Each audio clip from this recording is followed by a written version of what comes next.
Bulletin का बाकायदा आगाज करेंगे। वज़ीर दफ़ा ख्वाजा आसिफ ने बरतानिया के लिए PIA की परवाज़ों की बहाली का इफ्तिताह कर दिया। तकरीब से खिताब में उनका कहना था फ्लाइट ऑपरेशन दोबारा शुरू होना एक बड़ी कामयाबी है। PIA पर पाबंदी से हुकूमत को बहुत नुकसान हुआ। हमने पाबंदी को चैलेंज समझा और हवाबाजी के इदारों को इख्तियारात फराहम किए। बरतानवी हाई कमिश्नर जेन मैरियट का शुक्रिया अदा करते हुए कहा कि जिन्होंने बहाली के अमल को तेज़ करने और रुकावटों को दूर करने में मुस्बत किरदार अदा किया, हम उनका भी शुक्रिया अदा करते हैं। आज इस्लामाबाद से मैनचेस्टर के लिए बराह रास्त प्रवास का दोबारा आगाज़ एक ऐसी मंजिल है जिसे हमने इंतहाई मेहनत, अज़्म और मजबूत इरादे से हासिल किया है। जब हमारी कौमी एयरलाइन पे बैनुल-अक़वामी पाबंदी लगी तो मुल्क के इमेज को शदीद नुकसान पहुंचा। हमने उसे एक कौमी चैलेंज समझा।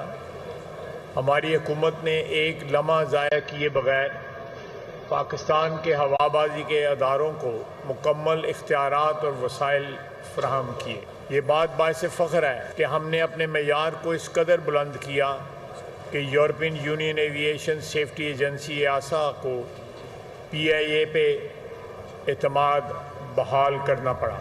मैं बरतानिया और यूरोप में मौजूद हमारे पाकिस्तानी सफारत खानों और सफारती अमले को सलाम पेश करता हूँ। उनकी मुसलसल कोशिशों से ही पाबंदी के बादल छटे और PIA को दोबारा अपने अहम रूट्स पर परवाज़ करने का हक मिला। मोहतरमा जेन मैरियट और उनकी टीम ने न सिर्फ रस्मी तावन किया बल्कि उन्होंने इस तारीखी फ़ज़ाई राब्ते को बहाली में कलीदी किरदार अदा किया। हम अंदरूनी तौर पर PIA को एक मुनाफा बख्श अदारा बनाने के लिए पुरअज़्म हैं।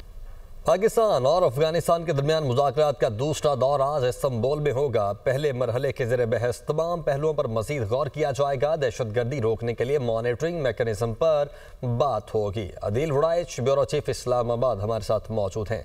अदील, यकीनन एक अहम सिटिंग है, बताइएगा कौन कौन से अहम उमूर हैं जो इसमें डिस्कस होंगे और की एजेंडा क्या है?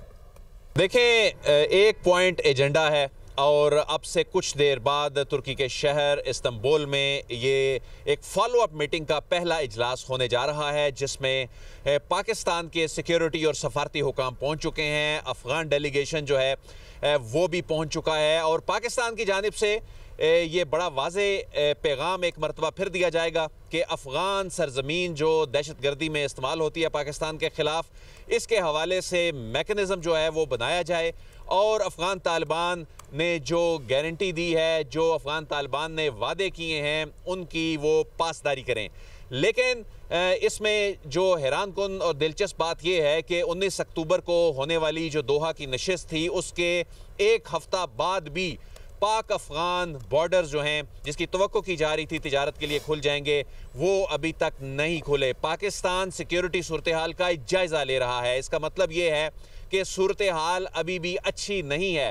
एक ऐसे वक्त में जब दूसरी जानिब अफ़गान तालिबान दरियाए कुनड़ पर डैम की बातें कर रहे हैं, जब भारत वहाँ पर 6 डैम्स बनाने के लिए फाइनेंसिंग की बातें कर रहा है, तो इसका मतलब ये है कि अभी ये मामला कुछ आगे जाना है और इसमें पाकिस्तान की जानिब से ये जो डिसीजन लिया गया है कि ये जो बॉर्डर्स हैं ये ना तो ट्रांजिट ट्रेड के लिए खोले गए हैं और ना अभी इन्हें खोलने का फैसला हुआ है, बल्कि जो बायलैटरल तिजारत है दोनों मुल्कों के दरमियान जो तकरीबन $2 अरब तक सालाना की है, उस हवाले से भी अभी तक कोई फैसला नहीं हुआ कि ये बॉर्डर्स खोले जाएं। और यही वजह है कि गुज़िश्ता तकरीबन 2 हफ्तों से तवील कतारें वहाँ पर कंटेनर्स की, जो ट्रकों की लगी हुई हैं और इसका यकीनन अफ़गान मार्केट के ऊपर बहुत बड़ा एक इम्पैक्ट आ रहा है। वहाँ के जो लोग हैं वो वहाँ की हुकूमत पर अब दबाव भी डाल रहे हैं। जो वहाँ की अबूरी हुकूमत है उसको ये कह रहे हैं कि आपकी पॉलिसीज़ की वजह से ये सूरत हाल बनी है। तो आज इस्तांबुल में होने वाली जो बैठक है इसमें जो इस 1 पॉइंट एजेंडा पर बात होने जा रही है, इस पर हम बात करते हैं ज़ीशान यूसुफ़ज़ई जो कि फ़ॉरेन अफेयर्स को कवर करते हैं। ज़ीशान, ये बताएं इस्तांबुल का ही इंतखाब क्यों हुआ और दोहा के सिटिंग के बाद ऐसे लग रहा था चीज़ें नॉर्मलाइज हो गई, लेकिन बॉर्डर्स नहीं खुले। दफ्तर खारजा हुकाम ने आपको क्या बताया? देखिए दिल साहब, अगर हम इस पैटर्न को देखें, पहले भी जब मुज़ाकरात हो रहे थे तो पाकिस्तान ने एक स्ट्रॉन्ग मैसेज दफ्तर ख़ारजा एक दिन पहले जारी किया और फिर मुज़ाकरात किए, और कल एक मरतबा फिर एक स्ट्रॉन्ग मैसेज दफ्तर ख़ारजा ने दिया कि बॉर्डर्स जो है वो बंद रहेंगे ट्रांजिट ट्रेड के लिए भी और दो तरफा तिजारत के लिए भी, क्योंकि पाकिस्तानियों की जानें जो है वो अहम है। तो मामलात पाकिस्तान अभी, जैसे हमने पहले बात की थी कि मुआहदा अब टेस्ट हो रहा है, अब बात यह है मुआहदा किसी हद तक टेस्ट में पास भी हो चुका है। कल तर्जुमान दफ्तर ख़ारजा ने कहा है कि जो दहशतगर्दी है उसमें कमी आई है, लेकिन आगे हम देखेंगे कि क्या मामलात होंगे। लेकिन ज़िशान, यहाँ पर मैं बताऊं कि गुज़िश्ता रोज़ भी 18 ख्वारिज हलाक हुए हैं। टांक में 8 ख्वारिज हलाक हुए, लकी मरवत में 8 ख्वारिज मारे गए, 5 ज़ख्मी हुए। हंगू में एक पोस्ट धमाके से उड़ाई गई, उसमें एक एसपी समेत 3 एहलकार जो हैं वो शहीद हुए।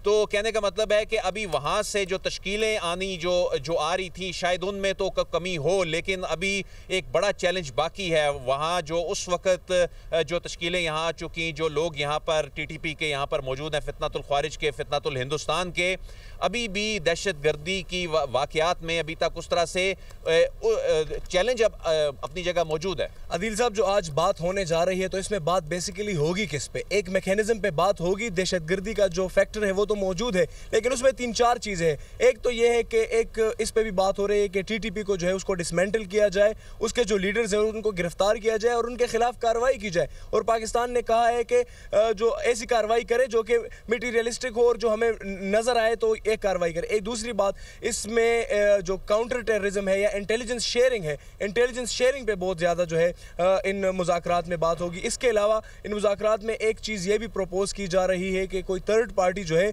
जिन मुआहदों पे हम बात करें, जिन मुआहदे पे, तो थर्ड पार्टीज़ को ओवरसाइड करे कि क्या जो हमले हैं दहशतगर्दों के वो हो रहे हैं या नहीं। तो इन तमाम तर सूरत हाल पे बात होगी। उसके बाद जो है ये चीज़ें डिसाइड की जाएगी कि आया बॉर्डर खोलना है या नहीं खोलना, और अफगान जो तालिबान है उनको कैसे ट्रीट करना है, अंदर कार्रवाइयाँ करनी है या नहीं करनी। तो ये चीज़ें आज जो है किसी हद तक इसमें विजिबिलिटी आ जाएगी। आज विजिबिलिटी ज़िशान बता रहे हैं कि इसमें आएगी, क्योंकि फॉलो अप मीटिंग्स का जो मामला है ये आगे चल पड़ा है और इसमें अब इंटेलिजेंस शेयरिंग के मामलात होंगे। अफगान तालिबान को ये यकीनी बनाना होगा या वो खुद TTP के खिलाफ कार्रवाई करें अपनी सरजमीन में। नहीं तो पाकिस्तान ये कह चुका है कि फिर पाकिस्तान के खिलाफ अगर सरजमीन अफगानिस्तान की इस्तेमाल होगी तो पाकिस्तान फिर खुद कार्रवाई करेगा। बहरहाल आज होने वाली जो नशिस्त है अब से कुछ देर बाद जो है वो इस्तांबुल में बहुत अहम है और यकीनन यकनिकाती एजेंडा इसमें ज़रा गौर आएगा। आदिल, बहुत शुक्रिया आपका।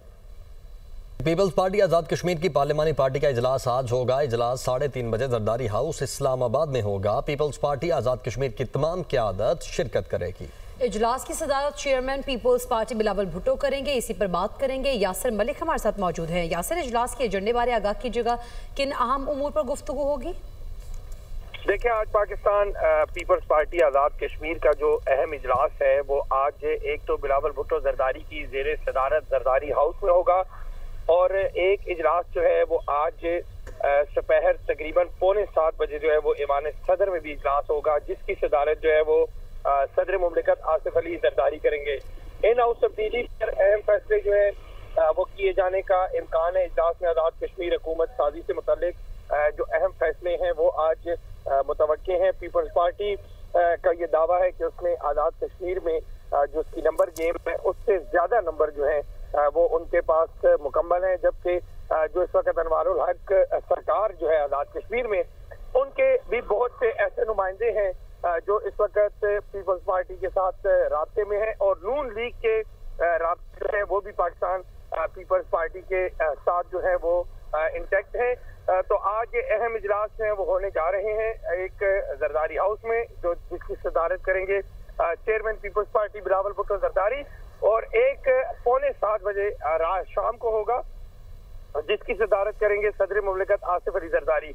आज़ाद कश्मीर की पाकिस्तान पीपल्स पार्टी की जो क़यादत है वो इस वक्त इस्लामाबाद में मौजूद है, और तमाम जो सीनियर क़यादत की जो रहनुमा थे उनको गुज़िश्ता रोज जो वो तलब किया गया था। तो तमाम इजलासों के पीपल्स पार्टी के यासिर मलिक आगाह कर रहे थे। आपका शुक्रिया।